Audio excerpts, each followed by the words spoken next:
Hello everyone and welcome. This is another PTS video. We've had a few today, haven't we? But again, as always, if you don't want spoilers, cross off now because we're talking about stuff that's coming next season. I know some people like to just wait. We're going to be talking about a new exotic, the new exotic rifle called Bittersweet. I threw this on a build. I'm going to show you the build in this video and this gameplay so you know what I'm using. But I just want to talk about this really and just share my feedback. This isn't really highlighting the build or anything. It's just from using the gun, how it works and what I think about it. I think it's okay. I think it's got potential in short, but it's not great. I think it could be better. So I'm going to explain why I think all that now. But let me show you the build that I was using it on first of all. First, we'll take a look at the Bittersweet itself. This is it. It's an exotic rifle. It came with rifle damage, crit damage, and health damage, and I couldn't find a way to change the health damage on the PTS, so I stuck with that. And it has a talent transfusion. Okay, hitting headshots build stacks. You get up to 8 stacks, and then when you shoot an ally or a skill, you repair them for 50% of the shot's damage for each of those stacks.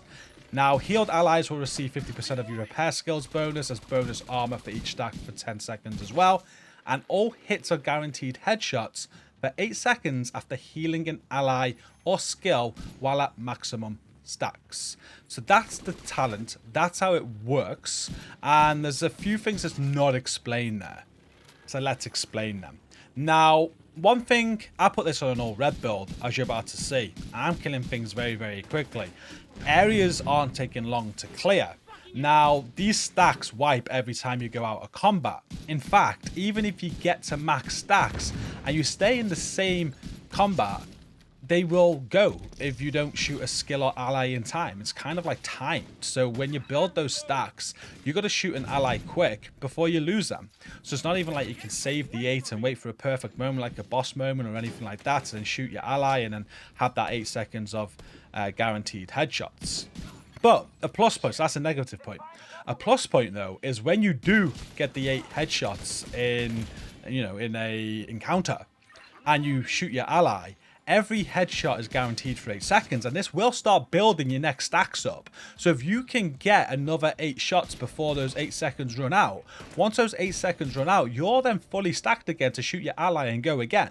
So this could be very good, especially like raid encounters, I'm thinking. So there's like long raid encounters, you can keep these stacks going potentially for a long time and keep on getting those guaranteed headshots. That could work, and that's very good. But I just think it kind of needs some tweaks still, because I think it would be a lot better if you could build those 8 stacks and you didn't lose them when you're out of combat. It'd be great just to keep hold of your stacks and you use them when you use them. I think that would be a real big turn on for this weapon if you could do that. And secondly, rather than healing your allies, I think this would be so much better if you could heal yourself. Like, imagine shooting with this, building up those stacks and having the ability just to give yourself a self-heal whenever you needed it by shooting one of your friends. I think that would work better. I really do. That's my initial thoughts on it. I played with it a little bit. You can see in the gameplay, it hits so hard. It's very good. But they're my initial thoughts and the extra things of how it works, which isn't explained in the talent there. Now, moving on with the rest of the build, the secondary and the sidearm doesn't matter. And all I did is I threw it on an all gold build, a high-end build. I didn't even go into headshot damage. It was a crit build. I actually put this build together for the new Sheriff shotgun. Ran out of time to really create anything for this, but rifles work on this build as well, which is I'll just use this build. And crits are good. I guess you could really focus on headshot damage with the way this rifle works, to be honest with you, and that you probably get a lot more out of if you can hit your heads. But if you're like me, you're not always hitting your heads, then the crit build works great. I've got the Providence Maskier headshot damage on there, 13% crit chance because there's a second Providence piece as well. We've got weapon damage, crit chance, crit damage, and a crit damage mod. The second Providence piece is a sacrifice chest piece. It's got weapon damage, crit chance, and a crit damage mod, and perfect glass cannon, obviously. The holster is a Grupo holster, crit damage at 13%. I got some weapon damage, crit damage, and crit chance rolled on there as well. And for my backpack, I got a Cheska backpack for the crit chance, then weapon damage, crit chance, crit damage, a crit damage mod, and vigilance. And the gloves for this build, I put this on for the shotgun build. I'd definitely swap these out for the Providence gloves to get the extra crit damage. So I'd go Providence gloves for the crit damage with weapon damage, crit chance, and crit damage rolled on there. But in this gameplay, I was using these Eagles Grasp. Not the worst thing, I guess, but it's got magazine size, weapon damage, weapon handling, and crit chance. And in the knee pads, the Fox's Prayer. Rifle damage there. We've got weapon damage, damage target out cover, and crit damage. The stats left the Bittersweet at 56% crit chance with 171% crit damage and 103% headshot damage. And like I said, with the way this works, if you're going to be hitting a lot of heads, it might be worth building or stacking more into headshot damage over crits. But it worked well. I was hitting very hard with this build in the gameplay. And I was enjoying that. But I'm going to be hitting hard with a classic M1A with this build, you know? It's the talent, which is what we're looking at here. And like I said at the start, I just think it's got a lot of potential. But there's just a few things in the PTS that I didn't really like about it, which annoyed me. Like I said, I don't like that when I'm building the stacks, even when I'm still in the same combat, I can lose them before I use them.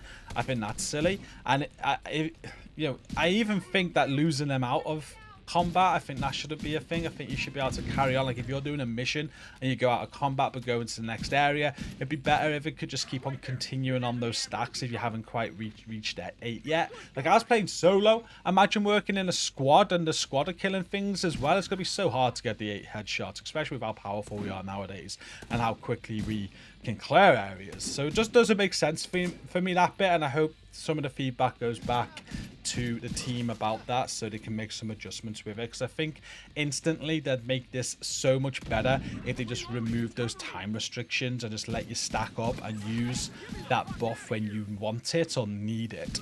And that would make this gun real good, because those 8 seconds of constant headshots are very good, and if timed right they could be very powerful. So that's that. Like the thing I said about shooting your teammates to heal yourself would be awesome, but that's just me. That's a personal opinion, I guess. I guess it works great. Like imagine working in a squad and being able to heal your teammate by shooting them. Like that is pretty cool. But yeah, remove the time restraints, and I think this has a ton of potential. But as it stands, playing in the PTS, I don't think I'd use it much. It'd be very situational. It'd be something where I knew I could time it right with the time constraints that I had to use it. Maybe raid worthy, but just casual play, open world play, or casual mission play, playing with friends, I'd probably go for another rifle if I was a rifle player. But that's just my thoughts from playing it on the PTS. Have you been playing with it? What do you think about this? What builds are you thinking about making with it? It'd be interesting to hear it down in the comments, so let's talk about it.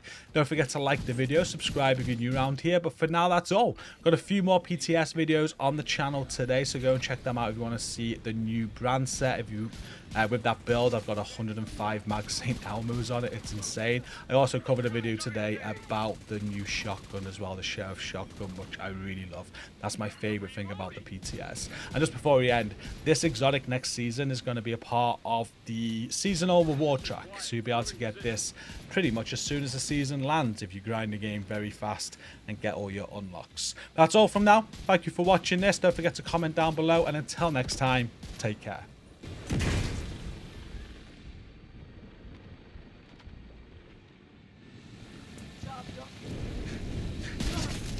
Deploying boom! Militia just doesn't know when to stay down.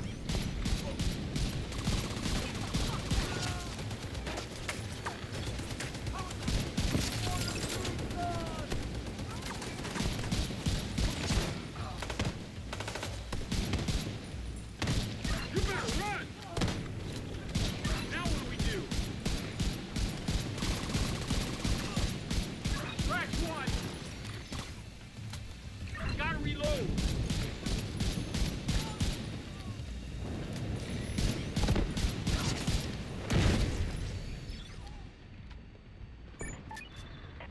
Setting up a turret!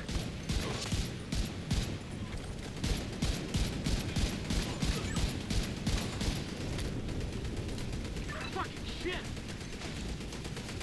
Don't let Wilson get away. Enemy is too close!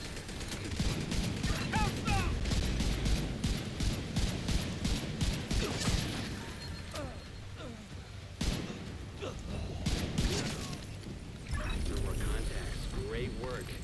unit is out of action, and you've crippled True Sun's chemical